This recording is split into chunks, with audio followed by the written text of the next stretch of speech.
Neil Whittall. I work for Huhtamaki UK. Huhtamaki is a Finnish corporation.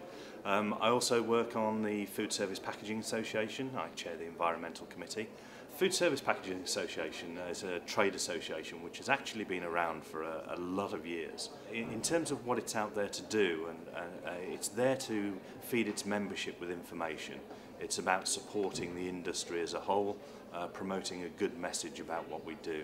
There is more of a complexity in packaging than would first meet the eye, and in particular it's about food hygiene, food contact regulations and the like, and the use of recycled materials. Everybody would like to think that you could use a recycled material straight into packaging and it looks good. Within food markets, the hygiene aspect is so important that you can't overlook that. The packaging industry has been developing very quickly over the last number of years. So we've seen the emergence of brand new materials in terms of biomaterials, in terms of the development of using recycled material in PET and rPET. As an industry, we need to take out a message that packaging has much more of an end of life in terms of it, and I think that people see it as something that they just throw away and they discard. What we need to do is we need to promote as an industry the infrastructure that's needed in order to handle more of the materials that we're using.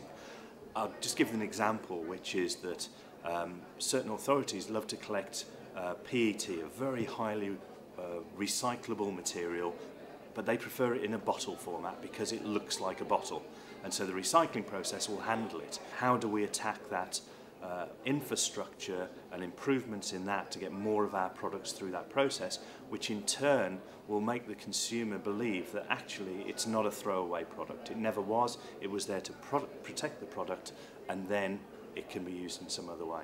There is no doubt that if you look across Europe and you look into the UK, is that the first action that's going to be taken on industries that don't take action on their own behalf to improve their performance in sustainability is that they're going to feel the effect in monetary terms. The easiest thing to do when you don't want to get too involved is slap a tax on it. And I honestly believe, looking at some of the examples that have happened in countries like Holland and other areas across Europe, the first thing that will happen is somebody will say, well, what we'll do is we'll tax that. That will make them improve. You have to be part of it. So if there is a medium for people to get together, a little bit like this in terms of Footprint Forum, then that's a good reason to get involved, and it's a good way to get involved. Any company that uses sustainability right will feel the benefits from being a better company. So you not only feel it in terms of hopefully being able to get a good price for your product, a reasonable price for your product, but your employees feel better, your business is better, it's seen better by everybody else. So there is a benefit to it, and it will be there in financial terms if you do it right.